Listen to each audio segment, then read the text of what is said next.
Firman Tuhan yang saya berikan judul For a Better Indonesia, untuk Indonesia yang lebih baik. Haleluya. Saya minta maaf karena permohonan dan permintaan panitia di gereja ini, maka saya harus menyampaikan firman Tuhan tentang Indonesia katanya.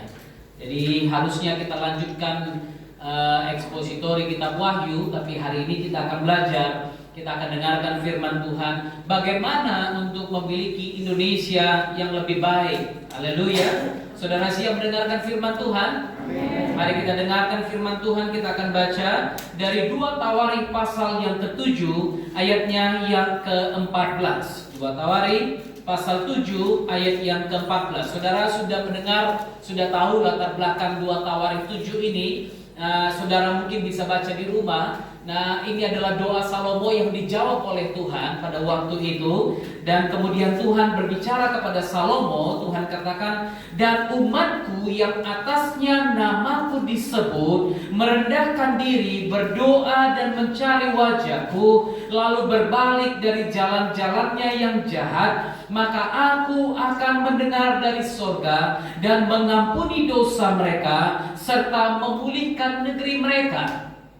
Di ayat sebelumnya saudara bisa membaca bagaimana Tuhan memberi peringatan. Kalau bangsa itu tidak hidup dalam takut akan Tuhan, maka Tuhan akan kirimkan belalang pelahap, Tuhan akan kirimkan belalang pengerik, Tuhan akan kirimkan bangsa-bangsa lain untuk menjajah bangsa ini. Dan saudara kemudian tapi Tuhan katakan, namun jikalau pada saat seperti itu umatku yang atasnya namaku disebut merendahkan diri, berdoa dan mencari wajahku, berbalik dari jalan-jalannya yang jahat. Kita akan lihat, kita akan pelajari ayat yang satu ini agar saudara mengerti apa sih sebenarnya yang Tuhan mau. Di dalam ayat ini saudara bisa lihat bagaimana, kalau saya boleh hubungkan, bagaimana mendapatkan Indonesia yang lebih baik.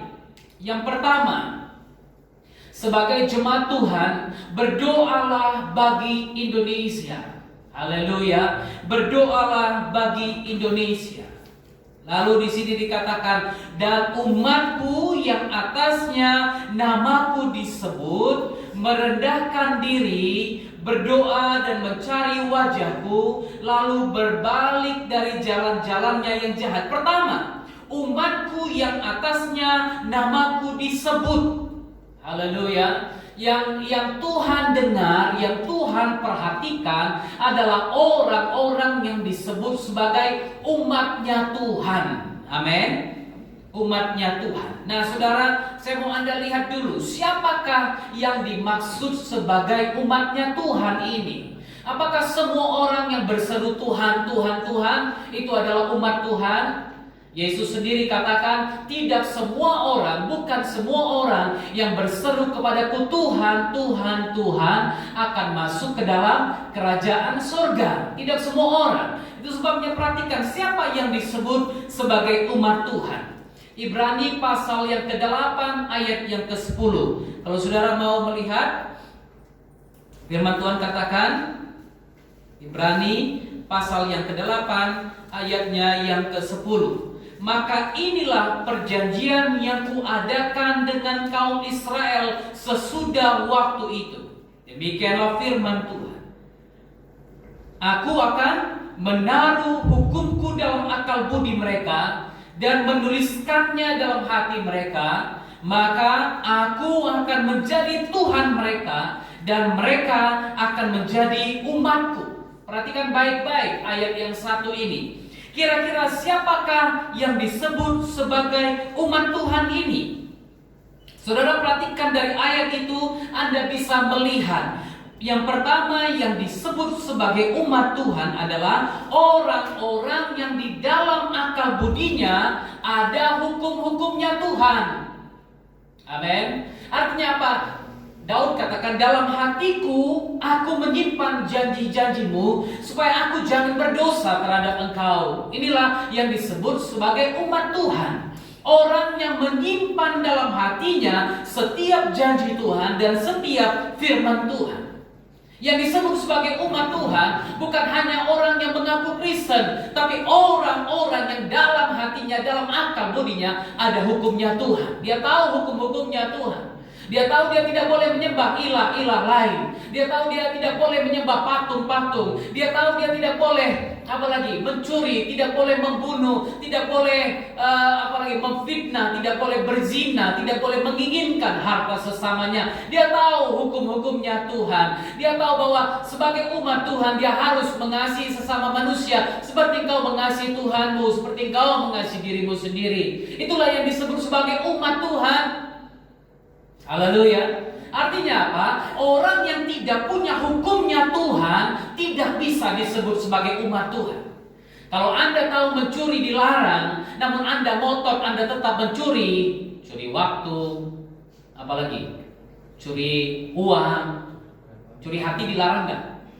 Nah, nggak tahu lah, urusan saudara lah itu ya. Dicurinya hatiku Pak, itu urusan kau sama Tuhan. Itu kan milik Tuhan, masa kau yang curi-curi saudara kan? Nah, saudara perhatikan, orang yang dalam akal budinya ada hukumnya Tuhan. Dia tahu ini salah, dia tahu ini tidak Tuhan kehendaki, dia tahu ini masalah, dia tahu ini akan merusak nama baiknya, dia tahu ini akan merusak nama baik Tuhan. Dia nggak akan lakukan itu. Karena apa? Dalam akal budinya ada hukumnya Tuhan. Yang kedua, orang yang dalam hatinya tertulis hukumnya Tuhan, tertulis hukumnya Tuhan. Dia tahu, dia nggak sembarangan, dia bukan manusia sembarangan. Dia adalah anak Tuhan, dia adalah hamba Tuhan. Haleluya. Anda yang ada di sini, saudara yang menonton di rumah, Anda bukan manusia sembarangan. Anda adalah miliknya Tuhan. Amin. Karena apa? Dalam hatimu tertulis hukum-hukumnya Tuhan. Orang tidak bisa lihat, namun kalau ada sesuatu dengan Anda, orang itu bertanggung jawab kepada Tuhan. Haleluya. Karena apa? Engkau miliknya Tuhan. Haleluya. Mazmur 119 tadi ayat 11 katakan, dalam hatiku aku menyimpan janjimu, supaya aku jangan berdosa terhadap engkau. Amin. Simpan janji Tuhan dalam hatinya. Itulah orang-orang yang milik atau kepunyaannya Tuhan. Dia menyimpan janji Tuhan, dia menyimpan firman Tuhan. Lalu selanjutnya, siapakah yang disebut sebagai umat Tuhan? Wahyu pasal yang ke-18 ayat yang ke-4. Lalu aku mendengar suara lain dari sorga berkata, pergilah kamu, hai umatku, pergilah daripadanya, supaya kamu jangan mengambil bagian dalam dosa-dosanya, supaya kamu jangan turut ditimpa malapetaka-malapetakanya. Siapa yang disebut umat Tuhan? Kalau saudara perhatikan ayat ini, Anda bisa melihat orang yang disebut sebagai umat Tuhan adalah orang-orang yang tidak mengambil bagian dalam dosa-dosa Babel. Nah, apakah dosa-dosa Babel itu? Ya, saudara bisa perhatikan tadi kan? Jangan ambil bagian dalam dosa-dosa Babel. Dalam Wahyu saudara bisa baca ayat 18 pasal 1 sampai selanjutnya bicara tentang kejatuhan Babel. Lalu kemudian siapa orang-orang yang tidak atau apa dosa-dosa Babel itu? Saya mengutip apa yang dikatakan Matthew Henry. Beberapa dosa Babel. Yang pertama, Babel menggantikan Tuhan yang benar dengan yang bukan Tuhan. Ini dosa Babel. Dan ini dosa banyak orang-orang pada masa ini. Mereka menggantikan Tuhan yang benar dengan yang bukan Tuhan. Haleluya. Mereka menggantikan Tuhan yang benar dengan yang bukan Tuhan. Kalau saudara pelajari firman Tuhan, Anda bisa melihat bagaimana sepanjang sejarah orang Israel pada waktu mereka ditindas, pada waktu mereka masuk ke daerah-daerah lain, negara-negara lain yang menjajah mereka, mereka juga bertukar Tuhan, saudara. Ini dia dosa Babel yang terbesar. Mereka menggantikan Tuhan yang benar dengan yang bukan Tuhan. Tolonglah yang punya remote AC, saya kepanasan di sini. Yang kedua, dosa Babel adalah menegakkan berhala-berhala. Mereka membangun berhala. Saudara perhatikan pada waktu Tuhan membawa mereka turun, membawa Musa turun dari Gunung Sinai. Mereka nggak bisa menunggu Musa turun. Lalu apa yang terjadi? Mereka bangun berhala dari emas. Coba saudara perhatikan. Mereka bisa bangun berhala dari emas. Ini masalah banyak orang Kristen. Untuk Tuhan mereka nggak bisa beri, tapi untuk dunia, untuk yang lain mereka bisa beri. Untuk Tuhan mereka nggak bisa beri. Zaman sekarang dengan kondisi sekarang ini, saudara, untuk rumah sakit, untuk dokter, untuk yang lain-lain mereka bisa beri, tapi untuk Tuhan mereka nggak bisa beri. Mereka menggantikan Tuhan dengan berhala-berhala. Babel menarik segala macam manusia ke dalam perzinahan rohani.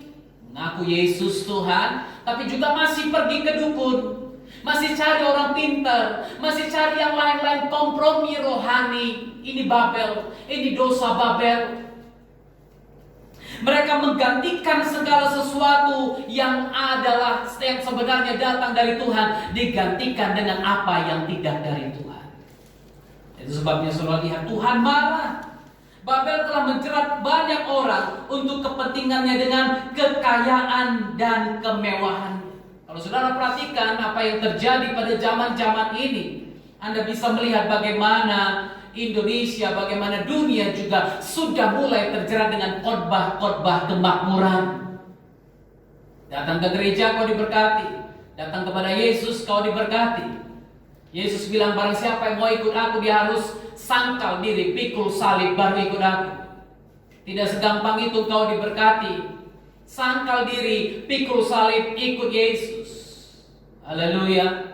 Paulus bilang apa? Setiap orang yang mau ikut tekun beribadah akan menderita, harus hidup menderita. Jangan pikir ikut Yesus kamu senang aja. Ini dosa Babel. Mereka menjerat banyak orang dengan kepentingannya dan kekayaannya serta kemewahannya. Saudara lihat apa yang terjadi dengan gereja-gereja saat ini. Apa yang terjadi dengan orang Kristen saat ini. Gereja panas sedikit kita susah sekarang. Iya kan? Kenapa? Udah kebiasaan pakai AC, saudara. Betul nggak? Kursi nggak nyaman sedikit kita susah sekarang. Orang komplain. Iya kan? Khotbah pendeta agak keras, susah sekarang. Tapi saya nggak peduli sih. Iya kan? Kenapa? Saya bertanggung jawab sama Tuhan. Anda mau di sini silakan, Anda nggak mau di sini juga banyak tempat lain. Haleluya. Karena apa? Apa yang kusampaikan haruslah sesuai dengan firman Tuhan. Begitu banyak pendeta-pendeta di luar negeri sana. Saudara, kemarin saya terkejut, saya dapat satu video dikirim teman saya dari Afrika Selatan. Ada satu pendeta menyampaikan, kalau kau mau diberkati, kau harus dibaptis dengan Coca-Cola dan Fanta. Benar? Benar. Dan semua orang datang bawa Coca-Cola 1 liter dan Fanta. Pendetanya berdiri di depan, baptis tuangkan Coca-Cola dan Fanta. Itu sebabnya saya bilang, kalau Anda tidak belajar firman Tuhan, Anda akan dibodohi orang dengan Coca-Cola dan Fanta. Kenapa? Dia bilang Coca-Cola dan Fanta perusahaannya begitu diberkati Tuhan. Kalau kau mau diberkati, ikuti mereka, pakai cara mereka. Coba pikir. Inilah teologi-teologi yang sedang datang. Inilah pengajaran-pengajaran yang banyak sudah memasuki gereja Tuhan. Ada pendeta bilang kalau kau tidak punya 2 mobil, kau belum diberkati. Kalau kau belum punya 2 rumah, kau belum diberkati. Saudara, belajarlah mengenal waktunya Tuhan. Jangan sampai kau masuk dalam jerat dan perangkapnya Babel. Itu sebabnya saudara, seringkali dengan kamuflase rohani, orang menjerat anak-anak Tuhan. Kenapa? Sekarang banyak pengusaha-pengusaha jadi pendeta. Yang dia pakai apa? Ilmu ekonomi, ilmu bisnis. Bagaimana mendatangkan orang sebanyak-banyaknya. Bagaimana mendatangkan profit dalam gereja. Sehingga ada orang datang ke gereja ini, mereka lihat kas kita 0,00, mereka bingung. Saya pakai prinsipnya Reinhard Bonnke. Reinhard Bonnke bilang apa? Jangan sampai dalam kasmu masih ada uang sementara misi ketinggalan. Haleluya. Jangan sampai di gereja ini masih ada uang sementara pekerjaan Tuhan terbengkalai. Minggu ini, bulan ini saja, sewaktu Evan dan tim masuk ke Papua, saya coba cari dana misi, saya coba WA ke banyak orang. Saudara, nggak banyak orang yang mau membantu. Akhirnya dengan apa yang ada, mereka pakai uang mereka sendiri, mereka berangkat masuk ke pedalaman belanja 12 juta. Mengapa saudara? Karena banyak orang yang berkamuflase dalam gereja. Banyak orang yang tidak memikirkan amanat aku. Ada orang bilang begini, nantilah Pak ya, kami doakan dulu. 2000 tahun yang lalu Yesus bilang, pergi ke seluruh dunia, beritakan Injil. Hari ini kau masih bilang berdoa pada waktu ada orang mau masuk ke ladang Injil, sementara Anda sendiri tidak mau bergerak ke ladang Injil. Kemarin saya ikut video Zoom dengan satu hamba Tuhan, Pendeta Daniel Alexander. Saya senang kemarin dengar penjelasannya. Dia bilang, orang Kristen sudah banyak salah berdoa. Berdoa berkatilah orang-orang yang membutuhkan makanan di dunia ini, yatim piatu, janda miskin, Tuhan berkatilah mereka. Kau salah berdoa katanya. Kenapa? Harusnya engkau tidak perlu berdoa, karena Yesus firman Tuhan katakan, engkau yang ada, engkau memberkati orang-orang miskin, engkau memberkati janda-janda miskin, engkau yang memberkati orang-orang yang membutuhkan. Jangan doa lagi. Yang satu ini jangan doa lagi. Karena firman Tuhan bilang ibadah yang benar adalah mengunjungi yatim piatu, janda-janda miskin, memberi mereka makan. Itu ibadah yang benar. Artinya apa? Bukan hanya engkau datang mencari Tuhan di sini, tapi engkau mempraktekkan ibadahmu itu dengan cara yang benar. Sehingga kalau engkau berdoa, engkau cukup berdoa buat makananmu, nggak perlu berdoa buat Ethiopia, nggak perlu berdoa buat Somalia, nggak perlu buat padahal tetanggamu masih ada yang nggak makan. Jauh kali doanya kawan. Sampai ke Ethiopia, sampai ke Somalia, tetangga nggak makan, nasi sepiring pun nggak bisa kau antar. Ada hal-hal yang tertentu yang gak perlu Anda doakan, yang perlu Anda lakukan. Haleluya, Anda perlu lakukan itu. Makanya Babel, orang-orang yang terjerat dengan Babel tidak bisa masuk ke dalam kerajaan Tuhan. 1 Yohanes 2 ayat yang ke-16. Di bawah itu saudara bisa lihat 1 Yohanes pasal 2 ayat 16.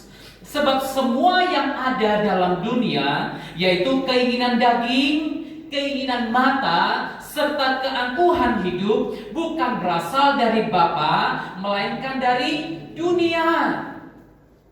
Haleluya. 3 hal ini, lihat, periksa diri Anda sendiri. Masih adakah keinginan daging? Bagaimana keinginan daging? Pantang lihat, pantang rasa, langsung bangkit nafsunya. Itu keinginan daging. Ya kan? Dunia ini kalau saudara lihat sekarang, Anda nggak perlu repot sih sebenarnya jatuh dalam dosa perzinahan, dosa percabulan, dosa lain. Kenapa Anda keluar rumah, Anda buka handphone, gampang sekali entertainment itu melayani kita. Ya kan? Sekarang ada orang yang gila-gilaan di depan video supaya dapat penonton bisa telanjang, saudara. Keinginan daging gampang sekali sekarang ini, gak usah dibilang lah. Mau pendeta sekelas apapun, kalau dia mengikuti itu dia pasti akan jatuh.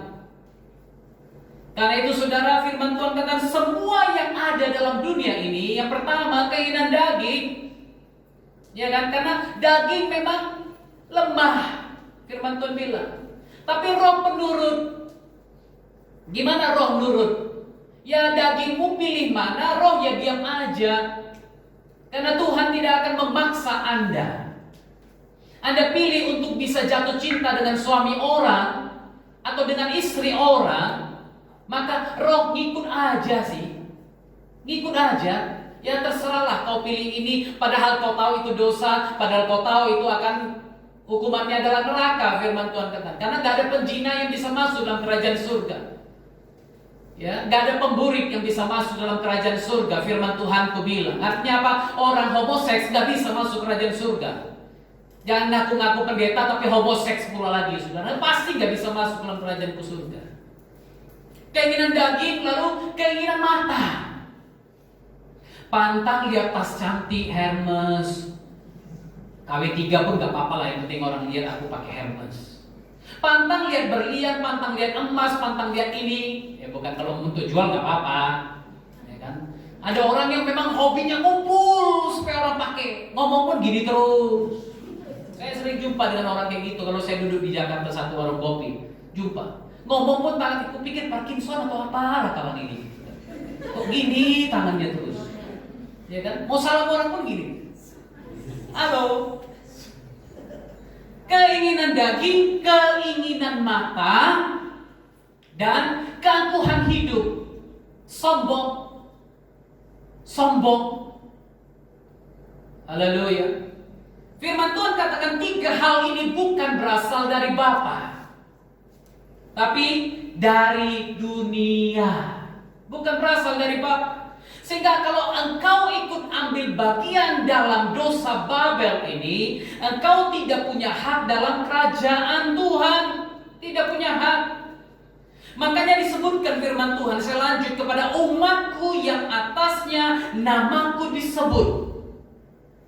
Saudara perhatikan firman Tuhan.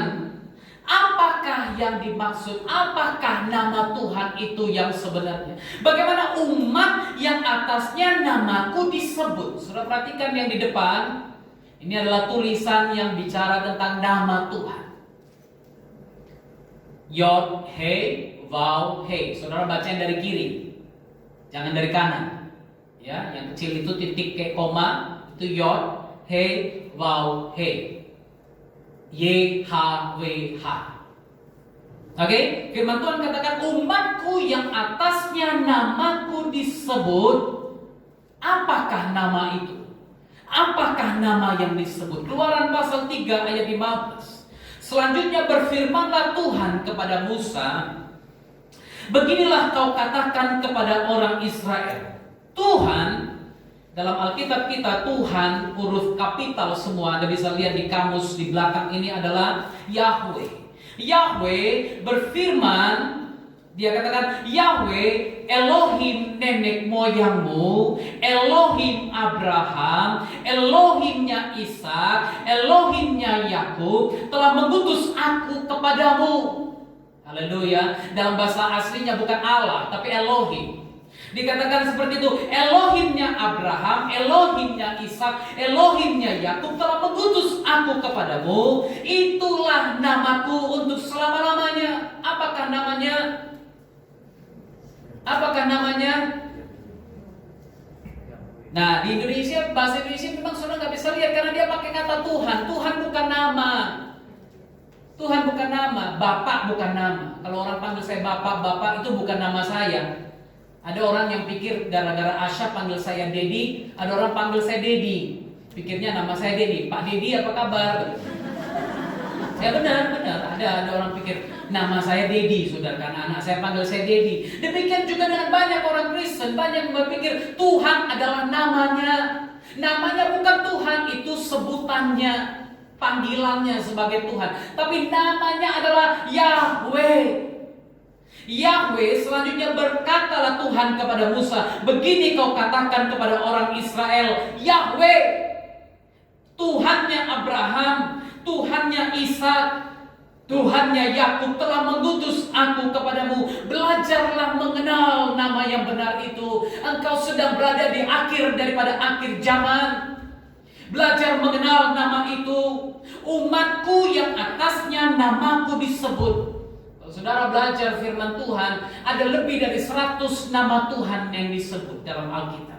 Ada disebut Adonai, disebut El, disebut Elohim, Elyon, disebut Elohe Israel. Banyak sekali saudara. Ada Yahweh, ada Esher, ada Yahweh Yireh, Yahweh Mekadishem, apalagi Yahweh Sikenu, ada Yahweh Shalom. Ada banyak sekali. Saya catat juga di sini.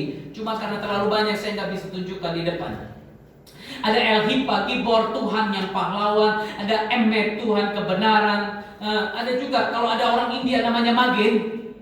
Ada juga nama Tuhan Magen Abraham. Artinya apa? Perisai dari Abraham. Apalagi ada Ribono Shel Olam, penguasa semesta alam. Yahweh Zebaoth, Tuhan semesta alam. Begitu banyak nama Tuhan.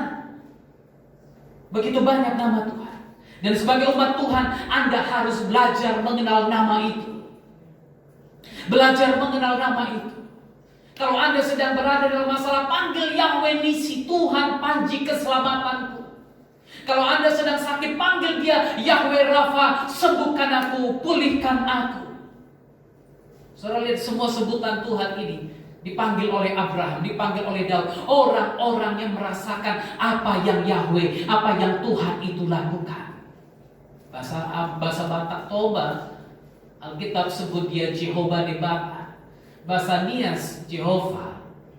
Bahasa Karo, Yahweh. Semua bahasa-bahasa dunia, saya lama di Afrika, semua orang-orang Afrika memanggil Dia Yahweh, Jehovah. Karena itu saudara belajar mengenal nama itu. Panggil namanya yang benar. Wahyu pasal yang ke-14 ayat yang ke-1. Wahyu 14 ayat 1. Dan aku melihat sesungguhnya Anak domba berdiri di bukit Sion dan bersama-sama dengan Dia 144.000 orang, dan di dahi mereka tertulis namanya dan nama Bapaknya. Siapa namanya? Yesus Kristus, Yeshua HaMashiach, dan nama Bapaknya Yahweh. Haleluya. Kalau Anda tidak mengenal siapa nama Tuhanmu, Anda adalah umat yang paling malang dari antara yang malang. Karena orang Kristen bisa nggak tahu nama Tuhannya. Yang kedua, Wahyu pasal 22 ayat yang ketiga. Maka tidak akan ada lagi laknat, tahta Tuhan dan tahta Anak Domba akan ada di dalamnya. Dan hamba-hambanya akan beribadah kepadanya, dan mereka akan melihat wajahnya, dan namanya akan tertulis di dahi mereka. Pertanyaannya, adakah namanya tertulis di dahimu? Bukan hanya sekedar taruh air suci dan kemudian buat salib di sini. Iblis gak takut dengan yang gitu-gitu. Tapi adakah namanya tertulis di dahi, sehingga iblis bisa tahu ini anak Tuhan, ini orang yang berbeda. Anda mau melihat Indonesia yang lebih baik, belajar mengakui nama Tuhan. Biarkan nama itu berkuasa atas bangsa ini. Haleluya. Umatku yang menyebut nama Tuhan itu, nama Yahweh itu, jikalau mereka lakukan 4 hal ini. Saudara perhatikan. Jikalau mereka merendahkan diri, berdoa, dan mencari wajahku, lalu berbalik dari jalan-jalannya yang jahat. 4 hal. Berdoa. Itu sebabnya dari dulu orang Kristen dikenal sebagai jemaat, sebagai orang yang berdoa bagi bangsanya. Yang dilakukannya adalah berdoa, merendahkan diri. Kalau Anda tidak mau merendahkan diri, Anda tidak bisa berjumpa dengan Tuhan. Itu sebabnya Tuhan katakan, umatku yang merendahkan diri. Ada orang yang sudah minta tolong sama Tuhan, tapi gak tahu merendahkan diri. Karena apa? Dia merasa dia yang hebat. Dia merasa dia punya semuanya. Dia merasa dia punya uang, dia punya harta. Ngapain aku merendahkan diri? Tapi saudara, kalau kau mau datang kepada Yesus, tanggalkan semua yang kau miliki. Tanggalkan identitasmu, tanggalkan hartamu, tanggalkan semua yang membuat kau merasa engkau di atas awan. Karena hartamu tidak ada apa-apanya di hadapan Tuhan. Kedudukanmu tidak ada apa-apanya di hadapan Tuhan. Jabatanmu tidak ada apa-apanya di hadapan Tuhan. Rendahkan dirimu serendah-rendahnya. Kalau Anda mau lihat Indonesia dipulihkan, rendahkan dirimu serendah-rendahnya di hadapan Tuhan. Akui Dia sebagai Yahweh Zebaoth, Tuhan semesta alam, Tuhan yang menciptakan alam semesta ini. Kemarin saya melihat temuan-temuan ilmuwan baru. Mereka melihat ada satu matahari yang lebih besar dari matahari kita ini. Dan beberapa puluh tahun yang lalu matahari ini masih bersinar dengan terang. Tapi kemarin ada satu titik di matahari ini sudah mulai padam. Dan mereka khawatir ini akan jadi komet sebentar lagi yang jatuh. Tapi saking besarnya, ini kemungkinan akan merusak alam semesta, apalagi bumi. Tapi saya baca, kemudian saya lihat ternyata kapan ini terjadi kira-kira? 100.000 tahun lagi. Kawanku, jangan cerita tentang 100.000 tahun lagi. Karena firman Tuhan katakan di harinya Tuhan, bahkan matahari akan menjadi gelap, bulan menjadi darah, bintang-bintang berjatuhan. Gak usah cerita tentang 100.000 tahun, karena firman Tuhanku sudah sampaikan itu jauh sebelum kau menyampaikan ini. Haleluya. Karena itu rendahkan dirimu, sepintar-pintarnya engkau, firman Tuhan sudah menjawabnya. Rendahkan dirimu di hadapan Tuhan. Haleluya. Kemudian apa? Berdoa. Berdoa. Orang yang berdoa harus rendah, harus merendahkan hati dan merendahkan diri. Makanya saya selalu katakan, kalau kau berdoa, berlutut, sembah Tuhan, sujud. Ada orang berdoa sambil berdoa angkat kaki. Haleluya. Gak tahu siapa Tuhan, siapa anak, siapa umat. Gak lagi menghormati bapaknya, gak lagi menghormati Tuhan sebagai bapa. Coba lihat saudara. Hormati dia, rendahkan dirimu, berdoa, lalu cari wajahnya. Cari wajahnya. Lihat, Tuhan, aku ingin wajahmu. Aku ingin berjumpa dengan engkau. Engkau gak perlu bayangkan ke patung Yesus. Kau gak perlu bayangkan si pemain Passion of the Christ. Gak perlu, saudara. Ada orang berdoa yang dibayangkannya pemain film Passion of the Christ. Itu bukan Yesus. Orang yang dibuat seperti Yesus. Jangan bayangkan dia, nanti jatuh cinta pula sama dia. Ganteng kali abang itu bahkan.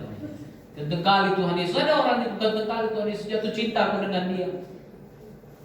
Saudara, jangan berpikir cinta kepada Yesus, cinta eros, cinta filia, cinta storge. Cinta kepada Yesus, cinta yang berbeda. Amin. Cinta kepada Yesus itu, demi Yesus engkau rela berbuat apa saja. Engkau rela meninggalkan kenyamanan dunia. Engkau rela memberikan terbaik dari yang terbaik yang ada padamu. Itu cinta pada Yesus. Haleluya. Mencari wajahku, lalu berbalik dari jalan-jalannya yang jahat. Turn. Berbalik 180 derajat, berbalik.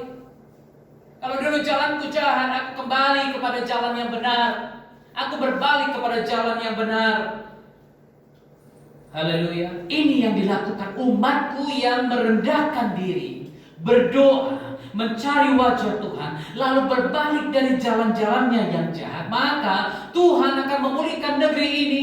Kalau itu terjadi dulu di Israel, itu terjadi juga kepada Anda dan saya. Saya yakin pada masa ini. Haleluya. Yang kedua, bagaimana mendapatkan Indonesia yang lebih baik? Pekalah dengan Roh Kudus.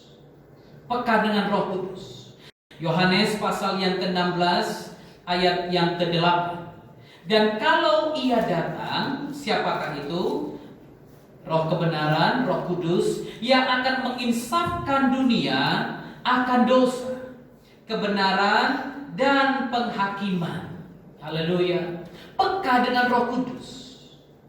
Sehingga kalau Roh Kudus datang, Roh Kudus ada dalammu, engkau akan sadar mana dosa, mana tidak. Masalahnya di bangsa kita banyak orang yang tidak lagi sadar mana dosa, mana tidak. Betul kan? Begitu banyak orang yang tidak tahu lagi mana korupsi, mana tidak. Saudara lihat di tengah-tengah pandemik seperti ini, masih banyak orang yang memanfaatkan uang, yang memanfaatkan bantuan pemerintah untuk hal-hal yang tidak benar, untuk bisa memperkaya diri. Tapi kalau Roh Kudus ada dalammu, kalau Roh Kudus turun atasmu, dia akan menginsafkan dunia Anda dan saya akan dosa. Supaya apa? Anda bisa melihat, membantu membuat Indonesia lebih baik. Ini yang dilakukan Roh Kudus. Minta Roh Kudus bekerja atas bangsa ini. Sadarkan pemerintah kita, sadarkan orang-orang yang duduk dalam sistem pemerintahan kita untuk peka kepada Roh Kudus. Haleluya, akan dosa, akan kebenaran, dan akan penghakiman. Agar semua orang melihat nanti satu hari apa yang kau buat ini akan menghakimi engkau sendiri. Haleluya. Itu yang dilakukan Roh Kudus. Aku tidak berbuat dosa karena apa? Aku tahu kebenaran, dan aku tahu kalau aku berbuat dosa akan ada penghakiman yang menunggu aku nanti. Haleluya. Memang rasanya bego, saudara. Iya kan? Orang lain duduk sekian tahun dapat harta begitu banyak. Iya kan? Kita sudah sekian tahun gak dapat apa-apa. Iya kan? Orang lain baru mulai pelayanan, jemaatnya ribuan. Kemudian dia punya harta berlimpah. Kita yang udah puluhan tahun kayaknya kok gini-gini aja. Kenapa? Aku gak mau pakai cara-cara dunia. Kenapa? Roh Kudus kalau dia datang atasmu, dia akan menginsafkan dunia akan dosa. Dia akan sampaikan kepada pendeta-pendeta yang benar bahwa ini salah. Jangan lagi buat seperti ini. Haleluya. Jangan khotbah seperti ini. Jangan khotbah untuk cari untung. Jangan khotbah untuk dapat uang. Dia akan insafkan dunia. Siapapun itu akan dosa. Yang kedua, Yohanes 16 ayat 13. Tapi apabila ia datang, yaitu Roh kebenaran, ia akan memimpin kamu ke dalam seluruh kebenaran. Bukan kebenaran yang setengah-setengah. Kebenaran yang setengah-setengah bukan kebenaran. Sama seperti gosip. Gosip itu belum tentu salah, saudara. Fitnah itu belum tentu semuanya salah.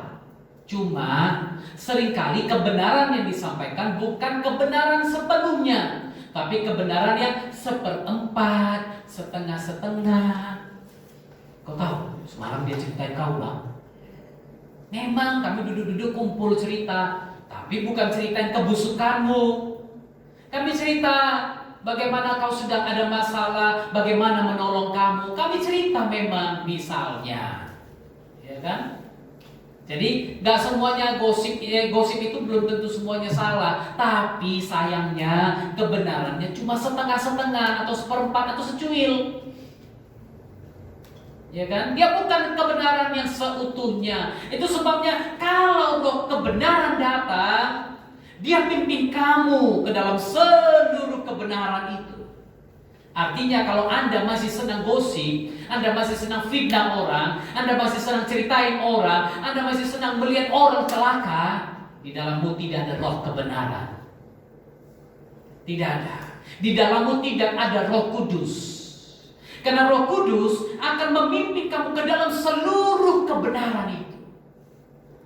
Haleluya. Sebab dia tidak akan berkata-kata dari dirinya sendiri, tapi segala sesuatu yang didengarnya, itulah yang akan dikatakannya. Dia akan beritahukan kepadamu hal-hal yang akan datang.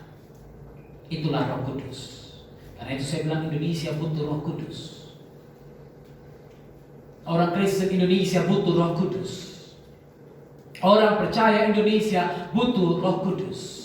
Anda butuh peka mendengarkan suara Tuhan, sehingga Anda tahu spesifik apa yang perlu kau doakan bagi bangsa ini, apa yang perlu kau doakan bagi suamimu, apa yang perlu kau doakan bagi istrimu. Engkau perlu kepekaan akan Roh Kudus. Haleluya.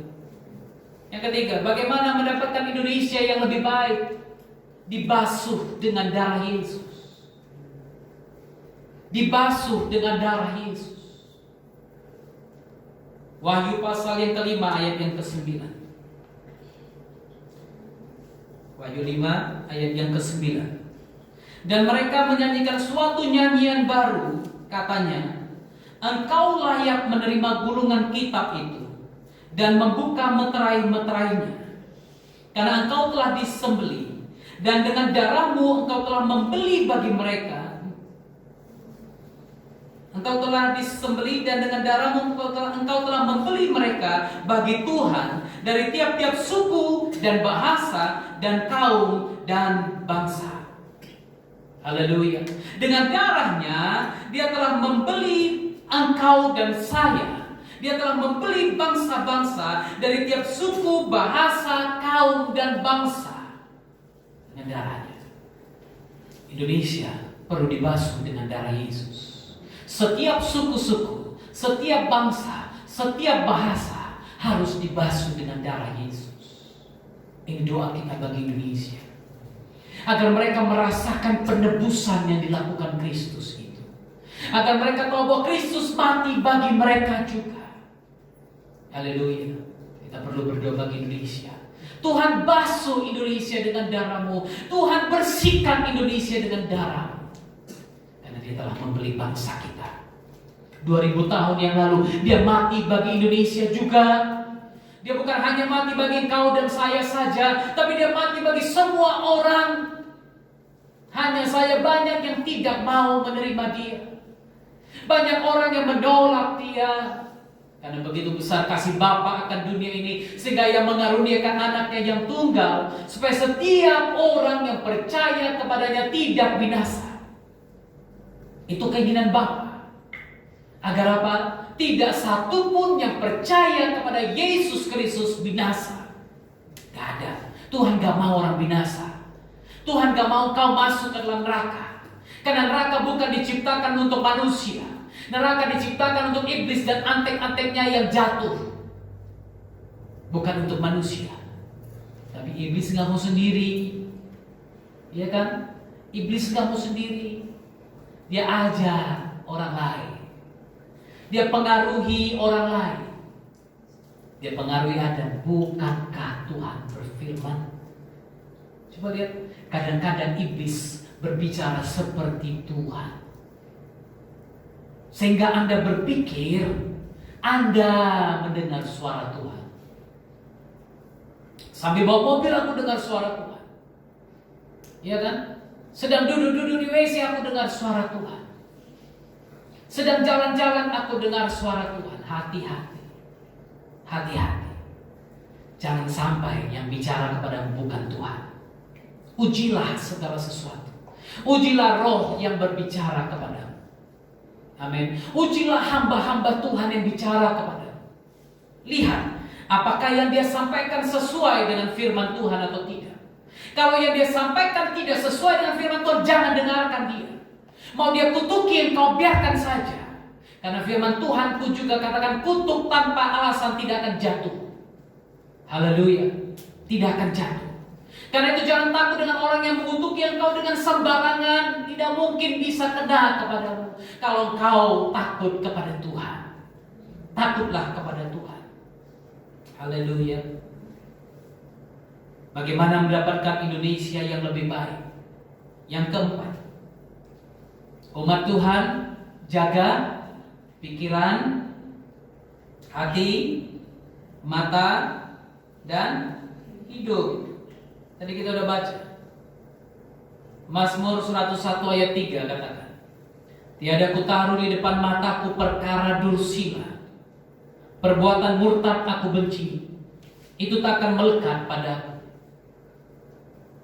Kalau saudara mau bicara tentang ini, saudara harus melihat jemaat mula-mula. Jemaat mula-mula. Ada satu jemaat Tuhan yang namanya Simon, yang berada di Mesir dulu. Dia adalah orang yang memperbaiki sepatu. Satu hari dia sedang memperbaiki sepatu seorang wanita. Dia melihat aurat wanita itu terlintas. Dia menangis di hadapan Tuhan. Dia congkil matanya.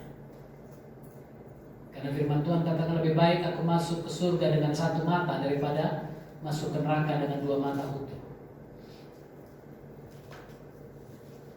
Simon ini orang biasa, jemaat biasa. Satu hari pada waktu itu di Mesir ada satu petinggi, ada satu orang yang berkuasa yang menginginkan agar orang Israel, orang Kristen yang ada di Mesir diusir dari kota. Lalu mereka menemukan cara bagaimana mengusir orang-orang Kristen. Lalu mereka buat persyaratan. Mereka panggil beberapa orang-orang yang ada, hamba Tuhan yang ada pada waktu itu. Lalu dibilang, Alkitabmu berkata, kalau kau punya iman sebesar biji sesawi saja, perintahkan kepada gunung ini, maka gunung ini akan beranjak. Lalu mereka tunjuk kepada sebuah gunung yang bernama Gunung Al-Mukata. Lalu mereka bilang, sekarang kami beri waktu 3 hari, kalian pindahkan gunung ini. Mereka bingung bagaimana caranya. Mereka berdoa.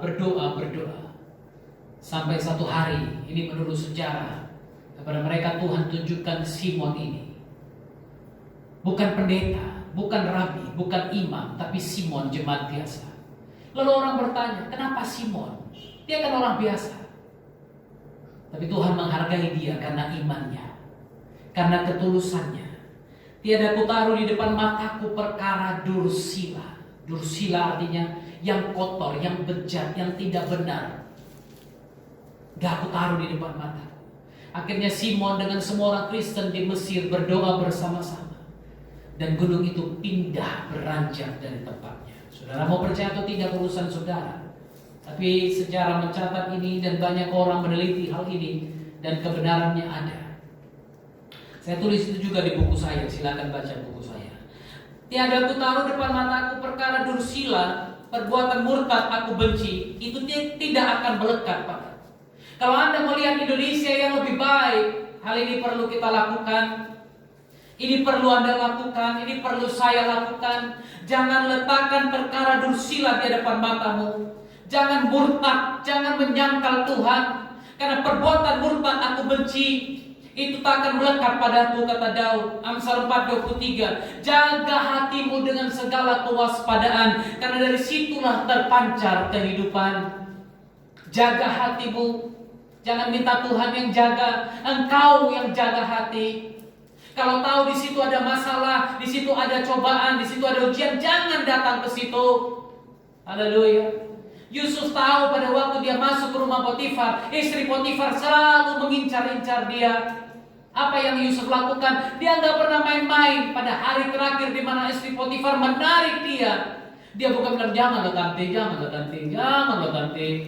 Enggak, dia nggak bilang begitu, saudara. Dia tinggalkan bajunya, walaupun dia tahu resikonya sangat besar. Dia tinggalkan bajunya, dia tinggalkan jubahnya, dia lari. Jangan bahasa roh di situ, nggak guna.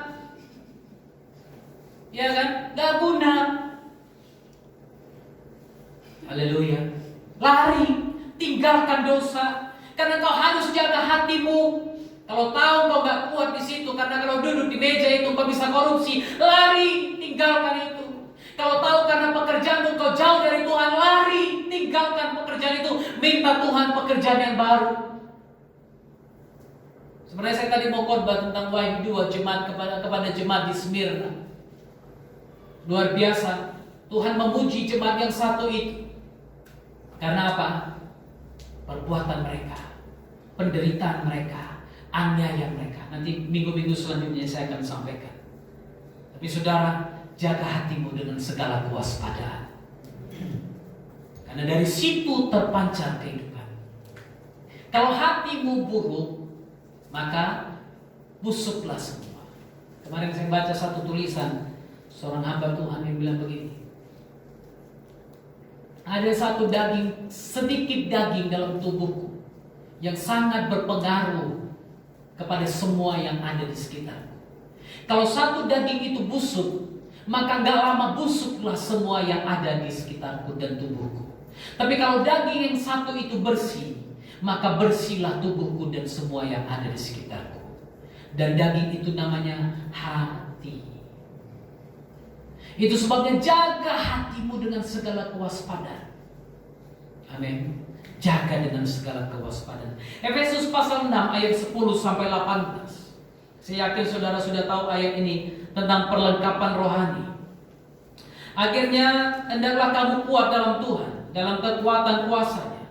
Kenakanlah seluruh perlengkapan senjata Tuhan, supaya kamu dapat bertahan melawan tipu muslihat iblis. Saudara mengerti tipu muslihat kan? Bukan hanya tipu, tapi ada muslihat di dalamnya. Karena kalau iblis menipu gampang kali, contohnya Hawa. Iya kan? Tapi orang Kristen sekarang kan udah belajar. Harus dia pakai muslihat.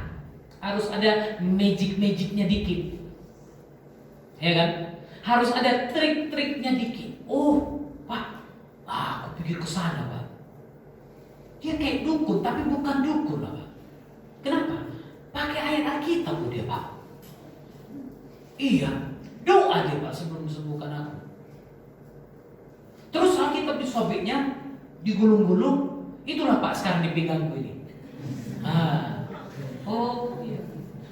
Firman Tuhan katakan, kenakan seluruh perlengkapan senjata Tuhan supaya kamu dapat bertahan melawan tipu muslihat iblis. Iblis bilang, pakai gulungan kita di tali pinggangmu, kawan. Balik. Bawa dari sana, taruh di pinggang. Tapi firman Tuhan ku bilang, bukan itu. Bagaimana aku menjaga kelakuanku bersih? Dengan menjaganya sesuai dengan firman Tuhan yang kurenungkan siang dan malam. Bukan ku taruh di pinggang, kawan. Haleluya. Kau taruh pun 1000 ayat di pinggang keliling, kau buat tali pinggang di sini. Jangan pikir iblis gak takut datang. Dia tetap bisa mencobain kau, dia tetap bisa menggoda kau. Kenapa? Cuma ada di pinggangnya ayatnya, gak di kepalanya, gak di hatinya, gak di pikirannya. Cuma nyanyi dia, Pak, minggu itu. Kemarin ku dengar kata iblis. Apa nyanyinya? Ku renungkan firman-Mu siang dan malam. Ku pegang perintah-Mu. Cuma nyanyinya dia, Pak. Gak pernah pegangnya perintah Tuhan. Boro-boro renungkan firman siang malam. Siang malam depan WhatsApp aja, depan Facebook, YouTube. Dia baca dari YouTube, dia baca dari WhatsApp. Cuma sekilas gak direnungkan. Renungkan artinya ku baca, ku ingat, ku simpan dalam hati. Sehingga kalau aku dijerat oleh iblis, aku punya perlengkapannya. Aku bisa bertahan melawan tipu muslihat iblis. Aku bisa bilang kepada iblis, hei iblis, bukan ayat yang di pinggangku ini yang berkuasa, tapi ayat yang ada dalam hatiku ini yang berkuasa. Haleluya. Karena perjuangan kita bukan melawan darah dan daging. Perjuanganmu bukan melawan orang-orang yang sedang berjuang mengganti demokrasi Pancasila ini, bukan. Tapi perjuanganmu adalah bukan melawan darah dan daging, tapi melawan pemerintah-pemerintah. Saudara perhatikan hierarkinya. Ada pemerintah-pemerintah, ada penguasa-penguasa, ada penghulu-penghulu, ada roh-roh jahat. Saudara lihat kan? Pemerintah berarti orang-orang, roh-roh yang ada dalam kepemimpinan hebat itu. Jangan saudara pikir negara aja punya pemerintah. Kerajaan setan pun punya pemerintah. Ada pemerintahannya. Ada presidennya di sana. Ada rajanya si Lucifer namanya. Iya, ada. Terus ada lagi gubernurnya. Setiap wilayah itu ada gubernurnya, ada bupatinya, ada wali kota, camat Kepling pun ada dia. Betul. Benar. Itu sebabnya kalau saudara contoh pergi ke negara-negara yang percaya kepada itu, tiap simpang jalan dia taruh bunga, dia taruh persembahan sesajen. Kenapa? Kalau enggak nanti ada yang mati di sini, Pak. Saya sudah keliling banyak negara dan khususnya negara-negara yang percaya kepada ini, mereka akan mempersembahkan itu. Itu sebabnya ada pemerintah-pemerintah di udara, ada penguasa-penguasa. Saudara ngerti? Kan ada pemerintah di sini, pemerintah Republik Indonesia. Lalu muncul penguasa di blok misalnya, penguasa daerah. Di sini ada berapa ormas-ormas. Semalam datang minta uang untuk 17-an. Awak mau 17 Agustusan di sini nggak ada yang kasih uang. Dia mau 17-an dari mana minta uang sama kita. Itu penguasa namanya, saudara. Dia merasa dia berkuasa atas kita. Ya, itu penguasa-penguasa. Lalu apalagi? Melawan penghulu-penghulu dunia yang gelap. Nah, penghulu. Tahu kan penghulu? Apalah kira-kira penghulu ini, Pak? Yang tahu? Berkuasa mengawinkan. Ini kalau Pak Fikrianus tahunya penghulu untuk mengawinkan, sudah. Ada lagi penghulu yang lain, sudah, orang-orang yang bagi sebagian orang di daerah, di desa-desa ada penghulu namanya. Dulu ada istilah, aku sering baca komik-komik penghulu bolang ya, penghulu apa namanya? Pokoknya gitu-gitulah. Jadi dia di kampung, dia penguasanya. Di daerah tersebut dia penguasanya, otoritasnya. Sebelum orang memutuskan untuk bawa ke polisi misalnya, di kampung itu penghulu ini dulu yang memutuskan.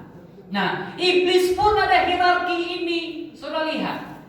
Sebelum sampai ke gubernur, betul, penghulu dulu bereskan di sini. Kalau Kepling udah nggak sanggup, benar.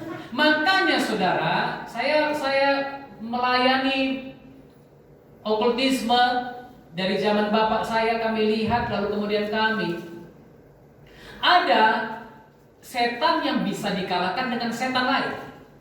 Kenapa? Ini dia hierarkinya. Ada setan kecil dikalahkan dengan setan yang lebih besar. Makanya kalau saudara pergi ke satu dukun, misalnya Anda minta tolong begini-gini, dia bilang, oh nggak sanggup aku, ini udah nggak wilayahku, ini nggak kemampuanku ini. Kenapa? Karena yang dia pegang masih tanggung. Dia belum pegang, dia masih pegang penghulu ini, atau Kepling masih dipegang. Dia belum pegang penguasanya. Dia belum pegang si gubernur, dia belum pegang, apalagi presiden, jangan harap, belum. Saudara lihat ini, ya. Karena itu saudara, setan kecil bisa dilawan dengan setan lebih besar. Belum tentu dia itu dari Tuhan, bukan dari Tuhan. Karena kalau dari Tuhan, engkau bebas, engkau merdeka seutuhnya, engkau tidak lagi dikuasai oleh roh-roh itu. Haleluya. Karena dia enggak berkuasa terhadap Tuhan. Sebab itu ambil seluruh perlengkapan senjata Tuhan. Jangan tanggung-tanggung. Ambil semuanya, pakai semuanya, supaya kamu dapat mengadakan perlawanan pada hari yang jahat itu. Kapanpun datang masalah, kapanpun datang ujian, engkau bisa melawan pada hari yang jahat itu. Dan sesudah tetap berdiri, sesudah kamu menyelesaikan segala sesuatu. Gak tumbang, gak jatuh. Tetap berdiri. Walaupun ditembak, walaupun diserang, tapi kau tetap berdiri. Ku kan bangkit, nyatakan kemuliaan-Mu. Tadi kita nyanyikan, ku kan bangkit, nyatakan kebesaran-Mu, sampai setiap lutut bertelut, semua lidah mengaku. Saudara lihat, bangkit terus, nyatakan kemuliaan Tuhan, nyatakan kebesaran Tuhan, sampai setiap lutut bertelut. Mereka lihat Yesus Kristus yang ada dalammu, maka Indonesia pasti dipulihkan Tuhan. Indonesia pasti dipulihkan Tuhan. Yang ada di sana, orang luar tidak lagi lihat kuasa yang ada dalam gereja, tak lagi. Kita bicara tentang Tuhan yang menyembuhkan, tapi gereja masih takut untuk berbicara tentang Tuhan yang menyembuhkan itu. Berdiri tegak. Berdiri tegak. Berikat pinggangkan kebenaran. Ikat pinggangmu kebenaran. Bukan ayat Alkitab. Kebenaran. Artinya apa? Kalau ikat pinggangku benar, tidak akan macam-macam. Ya kan? Kebenaran ada. Aku diikat oleh kebenaran. Aku tidak bisa keluar dari kebenaran itu. Lalu berbaju jirahkan keadilan. Baju jirah itu baju perang. Baju perang ada keadilan. Kalau Anda lihat ada ketidakadilan terjadi di luar, Anda siap berdiri di situ. Anda siap membela orang yang diperlakukan tidak adil.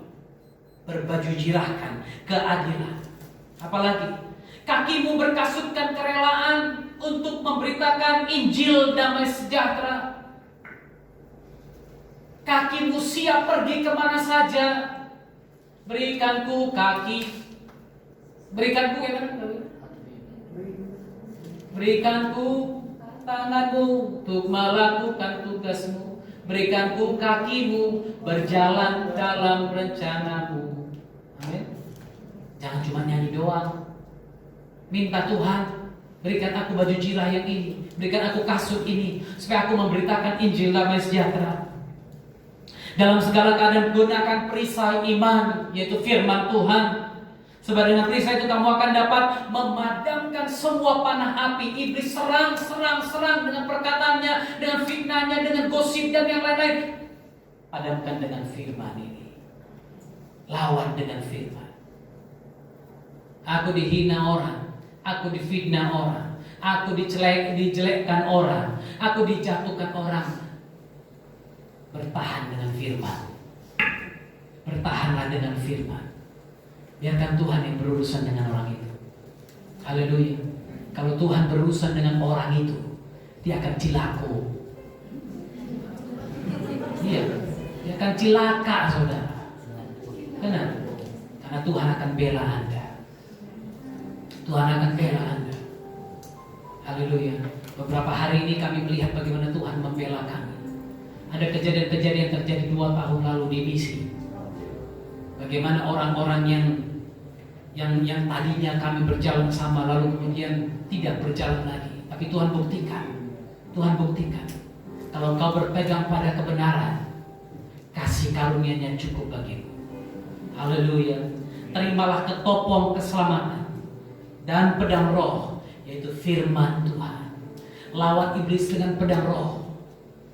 Pedang roh. Tusuk dia dengan pedang roh, dengan firman Tuhan. Saudara lihat 3 kali Yesus dicobai.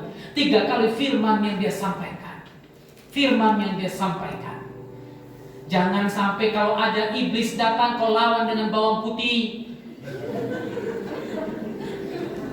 Saya pernah mendoakan satu anak dari salah satu kampus dekat Mongon City waktu itu.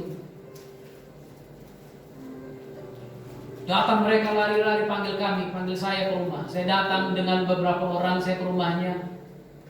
Lalu ku cium, kok banyak kali bawang putih di sini. Ku bilang, iya Pak, tadi kami doakan pakai bawang putih. Lah, saya bilang kenapa bawang putih? Gak tahu Pak, dengar-dengar bawang putih efektif mengusir setan. Hebat kali, aku bingung juga dari mana lagi asalnya ini. Lawan iblis dengan firman Tuhan, dengan pedang roh. Tebas dia dengan pedang roh. Hai iblis, kau tidak punya kuasa atas tubuhku. Kau tidak punya kuasa atas nyawaku. Dalam nama Yesus, angkat ketakutan, pergi kekhawatiran, pergi dalam nama Yesus. Mau corona datang, mau corona datang, mau corona datang, gak bisa, jangan takut. Lawan dengan pedang roh. Amin. Lawan dengan pedang roh. Dia tidak bertahan atasmu. Karena hati yang gembira adalah obat. Amin. Hati yang gembira bisa datang pada waktu kau penuh dengan Roh Kudus, penuh dengan firman. Karena firman yang mengingatkan engkau, jangan takut Oktav. Sebentar, gak apa-apa kau gini, gak apa-apa. Yang kelima, bagaimana mendapatkan Indonesia yang lebih baik? Taat pada pemerintah. Amin.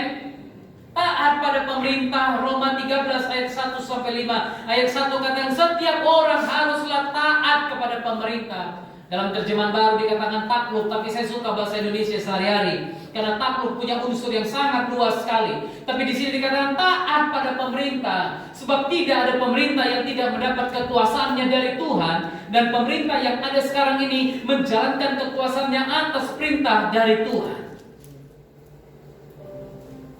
Coba lihat ke slide selanjutnya. Ini daftar tentang jumlah COVID di Indonesia saya dapatkan semalam. Suspek 76.327 orang. Dan puji Tuhan sudah ada 27.000 spesimen katanya ya, percobaan untuk ini. Konfirmasi 137.000 orang. Sembuh 91.321, puji Tuhan untuk Indonesia. Tapi saudara lihat, angka konfirmasi lebih tinggi daripada angka kesembuhan kemarin. Kenapa? Banyak orang yang tidak taat. Tidak taat. Kalau aku bilang baru mulai cari masker ini, ya kan? Tidak taat. Kenapa? Dia pikir dia udah hebat. Saya percaya Roh Kudus Tuhan menyertai Anda, tapi Anda harus taat. Karena kalau Anda tidak taat, berarti Anda keluar dari payungnya itu. Sama seperti di gereja. Kalau saudara tidak taat kepada apa yang gembala Anda katakan, Anda tidak lagi berada di bawah payung gembala. Sehingga doa-doa yang kami sampaikan hanya kepada orang yang tunduk, yang taatlah itu berlaku. Tapi kalau Anda tidak taat, maka Anda berada di luar payung itu. Ini yang firman Tuhan katakan. Setiap orang, saya pakai masker bukan karena saya nggak punya iman, tapi saya belajar taat kepada pemerintah. Saya belajar tunduk kepada apa yang pemerintah katakan. Kenapa? Saya nggak mau menyakiti orang lain. Bukan karena saya takut orang lain nularin saya, bukan. Tapi saya nggak mau nularin orang lain. Kalau misalnya saya suspek, kadang-kadang kan, ya kita ini kenapa masih segini? Karena nggak ada yang nyoba kok. Nggak ada yang tes swab, nggak usah swab, rapid aja nggak ada yang berani coba. Kalau dicoba, saya yakin banyak yang positif, yang bagaimana, iya kan? Saudara, taatlah pada pemerintah. Kalau engkau mau Indonesia lebih baik, jangan buang sampah sembarangan. Oh, ada yang bersihkan kok, apa gunanya kita gaji dia? Tahu. Tapi di mana otak kita? Iya kan? Di mana? Pakailah dengan baik. Tuhan kasih ini, pakailah dengan baik. Kalau kau buang sampah ke paret sumbat, engkau juga yang rugi. Iya kan? Benar enggak, saudara? Karena sampah plastik misalnya nggak akan terurai 100 tahun pun. Itu sebabnya saya bilang, pakailah pikiran kita. Karena Tuhan berikan hikmat. Tapi memang cuma orang yang takut Tuhan yang punya hikmat. Itu sebabnya saudara, takutlah akan Tuhan supaya kau punya hikmat. Yesaya 1 ayat 16-19, berhenti berbuat jahat. Kalau kau ingin lihat Indonesia yang lebih baik, berhenti berbuat jahat. Jangan rencanakan kejahatan. Jangan berusaha untuk membuat apa yang mungkin akan merugikan orang lain. Berhenti berbuat jahat. Belajar berbuat baik. Belajar. Haleluya. Belajar itu butuh proses kan? Pulang dari sini saya harap Anda berbuat baik. Belajar berbuat baik. Amin. Belajarlah berbuat baik. Ada orang yang gak bisa makan di luar sana, belikanlah dia nasi bungkus satu. Atau siapkan nasi bungkus dari rumahmu, kasihkan untuk dia. Ya kan? Kasihkan sepiring, gak akan rugi Anda. Coba lihat. Dengan berbuat baik, imunitas tubuhmu pasti akan bangkit. Waktu Anda berikan kepada orang lain, teslah. Cobalah. Berikan kepada orang lain. Kadang-kadang di pinggir jalan orang bilang, Tuhan berkati ya nak, makasih ya nak, makasih. Gimana hatimu? Oh, imunitasmu naik. Karena itu belajar berbuat baik. Supaya tubuhmu juga sehat. Hidupmu juga sehat. Usahakan keadilan. Tadi saya sudah sampaikan ini. Usahakan keadilan. Kalau ada orang yang diperlakukan tidak adil, jangan diam. Datangi, tanya. Saya pernah satu kali turun dari Malaysia. Di samping saya ada TKW. Pak, tolong isikan formulir Pak, aku gak bisa. Aku isikan semua formulir. Lalu saya lihat dia gini-gini terus. Kenapa Bu? Saya takut Pak, nanti pulang dimintain uang, turun dimintain uang. Saya bilang turun sama saya ya. Si Parbada juga kadang-kadang. Kadang-kadang kalau ku ingat memang turunlah dia sama saya. Waktu itu belum ada undang-undang ketenaga kerjaan yang orang datang harus dia. Jadi kadang-kadang TKW ini pulang kerja diminta 3 juta, 5 juta. Waduh saudara, saya rasa sedih sekali. Dia turun dengan saya dan mulai didekati. Ibu TKW.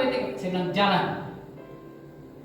Lihat paspornya kebetulan paspor biasa. Jalan, saya bilang, ikuti saya bilang. Dipanggil Pak, dia harus lapor kemana? Saya bilang. Lapor kemana? Saya bilang. Lapor ke kami untuk apa? Saya bilang. Mau ambil uang klaim? Saya bilang. Ya udahlah Pak, jalan. Tidak apa-apa saudara, usahakan keadilan. Kalau tidak ada tertulis undang-undangnya, jangan ambil, itu bukan hakmu. Kasihan gak orang kerja setengah mati jadi babu, jadi pembantu, uangnya diambil lagi. Usahakan keadilan bagi dia. Lalu apa? Kendalikan orang kejam. Kendalikan. Siapa orang kejam? Belajar mengendalikan dia. Pakai cara-cara yang ada. Laporkan ke polisi. Kalau tahu ada suami kawanmu yang kejam, yang KDRT, jangan diam, laporkan ke polisi. Bukan berarti Anda salah. Orang kejam harus dikendalikan. Dia harus dikendalikan. Haleluya. Kendalikan orang kejam. Bela hak anak-anak yatim. Bela, bukan doakan. Kami berdoa buat anak-anak yatim yang begitu banyak yang dimanfaatin orang. Jangan. Bela hak anak-anak yatim. Artinya kau ada di situ bagi mereka. Engkau berperang, engkau berjuang bagi mereka. Perjuangkan perkara janda-janda. Janda-janda yang betul-betul janda tua, jangan janda muda. Ya kan? Banyak orang perjuangkan janda. Oh, kenapa? Mama tenang aja, Ma. Aku sedang perjuangkan janda ini, Ma. Supaya kacau, saudara. Dia kacau kalau seperti ini. Pantang nampak janda, baru status janda langsung didekati, diperjuangkan haknya, kemudian dijadiin istri. Bukan itu yang Tuhan Yesus, yang firman Tuhan maksud. Firman Tuhan bilang janda-janda itu umur 60 ke atas. Kalau yang 60 ke atas kau mau jadikan istri, silakan. Silakan. Bagus. Karena dia gak punya siapa-siapa lagi. Ya kan? Itu kesempatan untuk menolong orang. Jangan salah gunakan kesempatan, saudara. Bahaya kita nanti. Dunia udah mulai rusak, saudara. Sudah mulai rusak. Itu sebabnya perjuangkan perkara mereka. Ada janda-janda tua yang gak punya apa-apa, yang tanahnya diserobot orang. Perjuangkan hak mereka, bantu hak mereka. Saya pernah sampaikan ini di kumpulan pengacara-pengacara. Saya sampaikan ini, jangan kau balikan tanah orang, kata firman Tuhan. Mereka sempat marah sama saya, tapi mereka bilang karena Bapak pakai firman Tuhan, ya udahlah. Ini Yesaya pasal 1 ayat 16 sampai 19. Kalau engkau ingin Indonesia menjadi lebih baik, lakukan semua ini. Lakukan semua ini. Yohanes 8 ayat 36 ayat yang terakhir. Jadi apabila anak itu memerdekakan kamu, kamu pun benar-benar merdeka. Sampai Indonesia penuh kemuliaan Tuhan. Merdeka! Merdeka! Merdeka! Merdeka! Merdeka! Mari kita bersatu dalam doa.